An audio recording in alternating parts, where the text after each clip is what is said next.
Have you ever found you sat down to meditate and then for the last 10 minutes you were thinking about something completely different? Or you're just having a tough time finding your center and getting focused? Well, I can help coach you. I can help you find that center. Stay tuned for this video.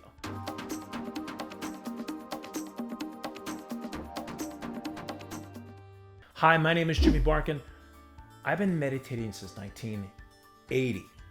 I hate to throw out those years. I was initiated into Kriya Yoga in 1983 by Paramahansa Yogananda's organization, Self-Realization Fellowship. You may want to look them up on YouTube or on the internet. When I first started, I had a tough time and I struggled. So I want to help you so you don't have to go through that struggle time. If you're new to the channel, please consider subscribing, hit that little bell so you get notified every time I post a new video. So the first thing I want to talk about is preparation. How you want to prepare, or what I call create a sacred space. So find a place in your home, a little corner in a room or an actual room if you have it, that's going to be your designated place. You're going to sit down and meditate. That spot. Now, as you see behind me, I've got all these different statues that I collect of the different god and goddesses from India that are meaningful to me. You want to find something that's meaningful to you. Maybe it's Jesus on the cross. Maybe it's Shiva. Maybe it's Moses. It has to be something that you can relate to, and that's going to be a theme today throughout all my little tips that I'm going to give you on meditation. It's got to come from your heart, something that you can connect to. Now, my organization said, why don't you try meditating for an hour in the morning and an hour at night? That was way too much. If you're going to go out and run, you're going to say all of a sudden, I'm going to start running. The last thing you're going to do is try to run a marathon your first week. It's not going to happen. So what you're going to do is run around the block maybe. Same thing in meditation. Give yourself a tangible goal. Maybe it's 5 minutes. I was watching a YouTube video the other day, someone day in the life of what they do, and she goes, I do a 4-minute meditation.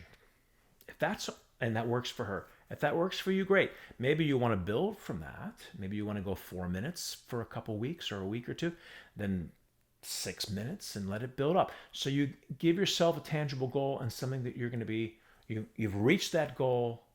5 minutes, you can definitely make time for. An hour is way too out of your belief system if you're first starting out. It's probably not going to happen unless you have this crazy controlled mind. So what are the best times to meditate? Paramahansa Yogananda says, when you wake up in the morning and when you go to sleep at night, when the world around you is quiet, because then you're able to tap in to the frequency. So this is another misnomer about meditation I want to share with you. Same thing with yoga. It's not about you and quieting your mind and quieting your body so you can forget the stress and anxiety of your life. Then it creates a separation still. It's just you alone. The concept of yoga, why they even chose the word yoga or yoke, is so we can connect. So in meditation, the concept is to tap into a frequency, a universal consciousness. The universe, everyone in it, or, and this is what I was telling you about before, whatever concept of God is in your heart. Not my concept, not the yoga concept, your concept. It has to be something that you can relate to, or it's not going to work. Now, Patanjali organized back 2,000 years ago what's called as the 8-limb path. It's not the only path.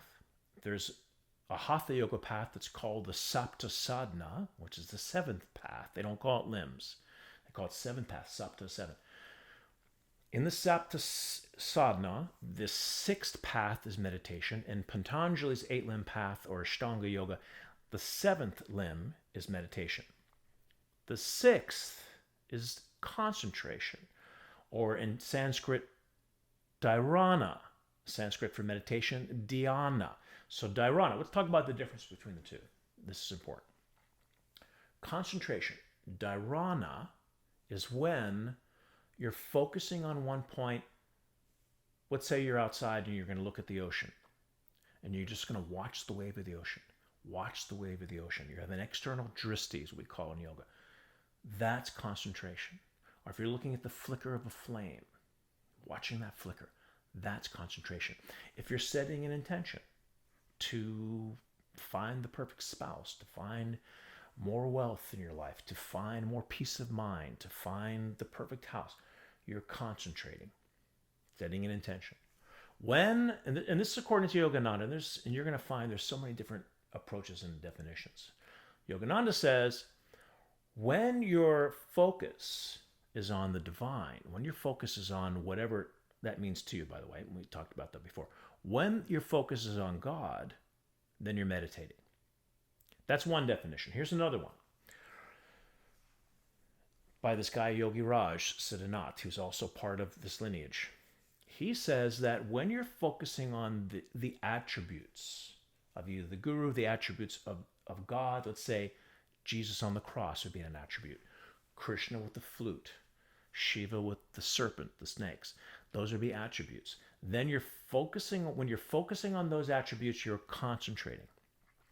When the attributes go away into a no mind, no attributes, now you're meditating.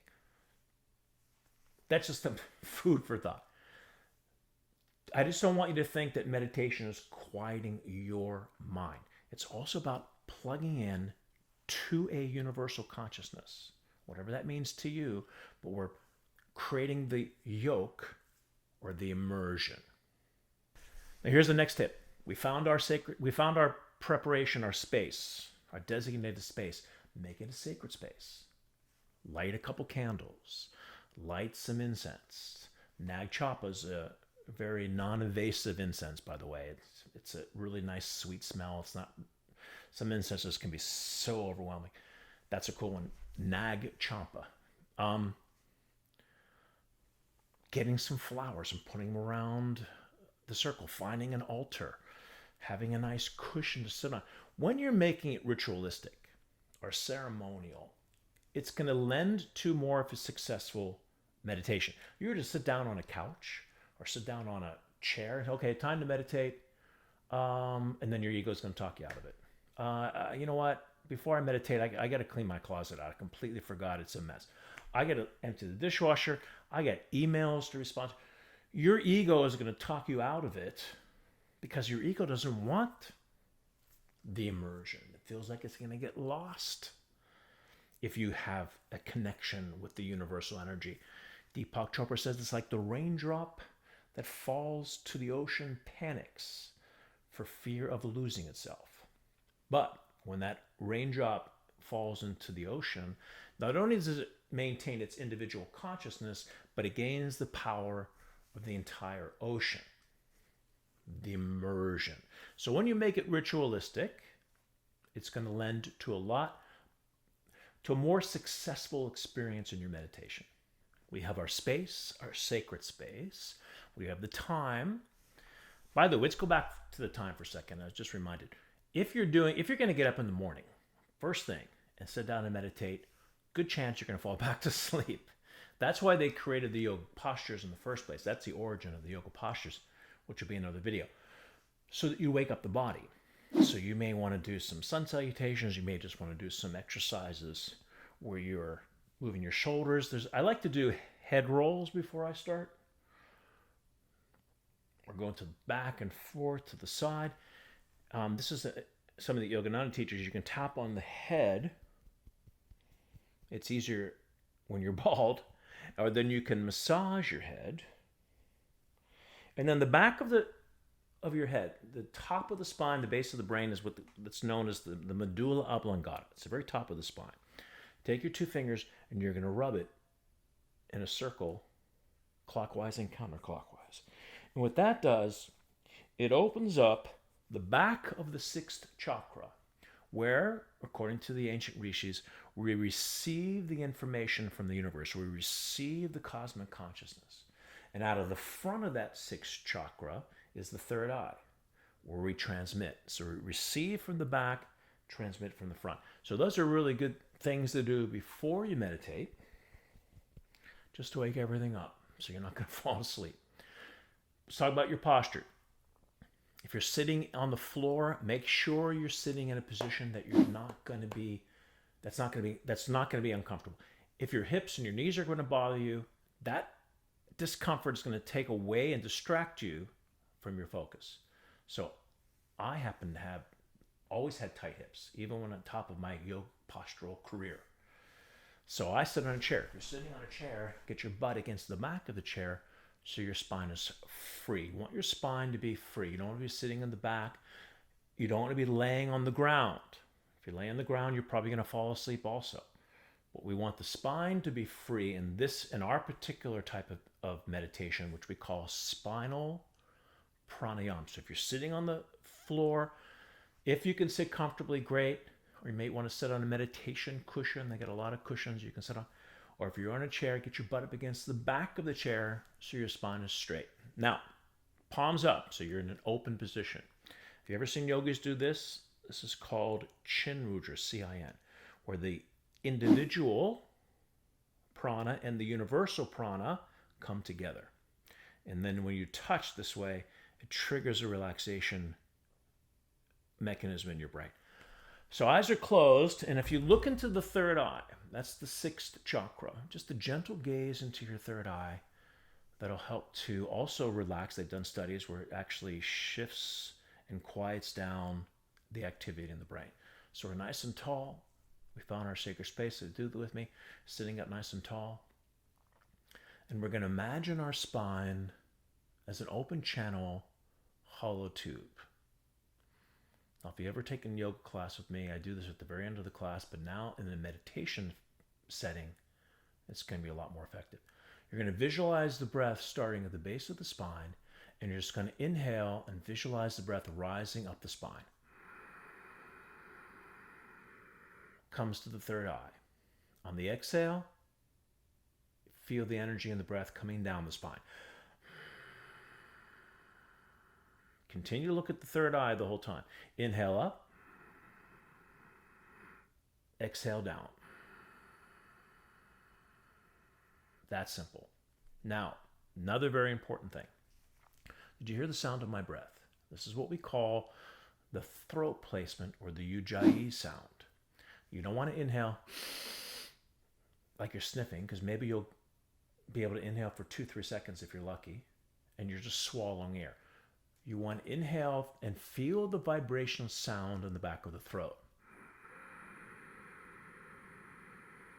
How do you make that sound? You can do it through your mouth. If you inhale through your mouth and your throat are a lot more connected, directly connected, so you're going to have that sensation. It's easier to find it that way. So a little exercise that I created, you're going to inhale through your mouth, keep inhaling. Close the mouth like this. Let me do it again. All I'm doing is I'm keeping the sensation of the inhale and closing my mouth. And on the exhale, back down. So let's do about 3 of those together. We're not going to do a whole guided meditation today, just so you get used to the technique. So sitting up in your position, eyes closed and your gaze shifted to the third eye, palms up, chin mudra if you want. Your spine is an open channel, hollow tube. Keep the gaze the whole time. Visualize the breath starting at the lower back or the lower spine, and we inhale, it rises up.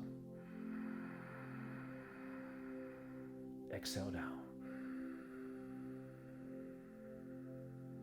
Inhale up. Exhale down. One more. Inhale up. Exhale down. And stay in your position. We're going to relax the breath, bring it back to normal. Continue the gaze in the third eye. And now, this is very important, open yourself up to the experience these 3 breaths have brought us to. Do you feel a little more calm? Feel more relaxed? It's important not to focus so much on the technique, but to understand the effects the technique has brought us to.